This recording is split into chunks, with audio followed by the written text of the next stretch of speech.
Hi, I'm Hans. I am terrified of needles and fully vaccinated against COVID-19. I made a video 4 months ago after getting my first dose, sharing my experience and talking through some of the tips as a severely needle-phobic person that I hoped would help other people. The responses, just the number of people affected by this, completely blew me away.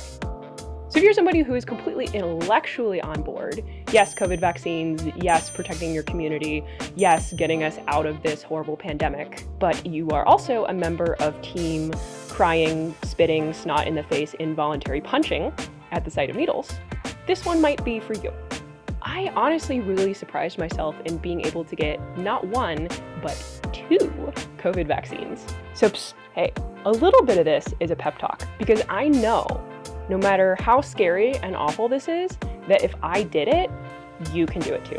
The hardest part, or maybe what I felt was the hardest obstacle to overcome, was partially just other people telling me how I should feel.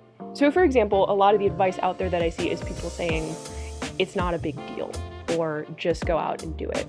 And that's really invalidating.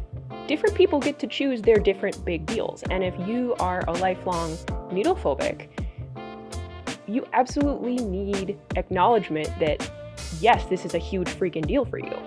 Maybe to a lot of people it's not, but for you it is. So anytime anybody tells you calm down or just breathe, they owe you $5. Those are the rules. I don't make them. Of course people are afraid of sharp objects. Of course people are afraid of being pinned down. How do you think evolutionarily we got this far? I know that the actual sharp object sensation itself is not what the fear is for everybody, but you wouldn't downplay someone who's afraid of sharp objects. We're afraid of things like swords, badger claws, metal, for very good reasons. Like I mentioned in the previous video, for me, it's more about the aspect of restraint or feeling a lack of agency than it is the actual sharp object sensation itself. But I think we do people a massive disservice when we don't say, yes, this is terrifying. Yes, this sucks. Somebody's coming at you with this sharp object and making you feel like you're being held down. That is primordial lizard brain stuff.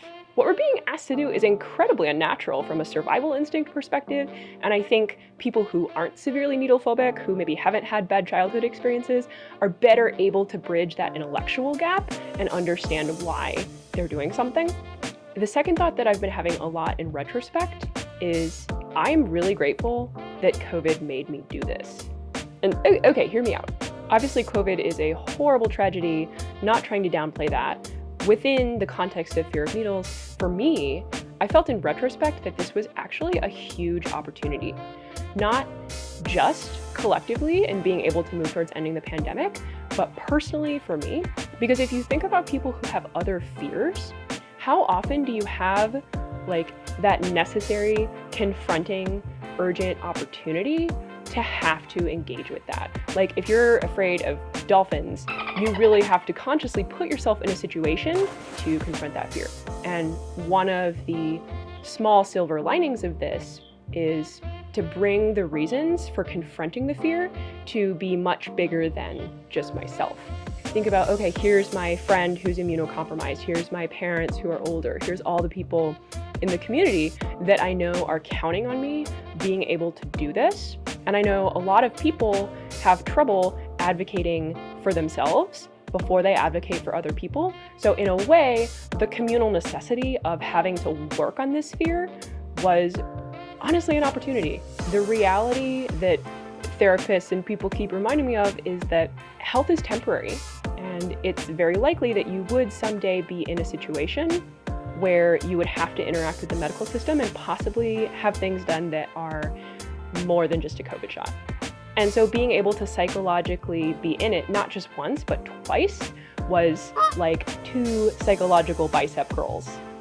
And part of the extra opportunity too, I think, is that it gives you a reason to parse through specifically your reasons for the fear, and it gives you a potential new experience that has variables beyond what a usual shot experience would be. So for example, if your fear, like me, is like physically doctor's room, what they look like the smell, the fluorescent lights, that kind of stuff, if you go to a mass vaccination site, it's not that. You get the opportunity to remove certain variables and understand what it is for you And having the opportunity to put in that rep with different variables is really powerful for changing the way that you react to something or the way that you're able to think about something.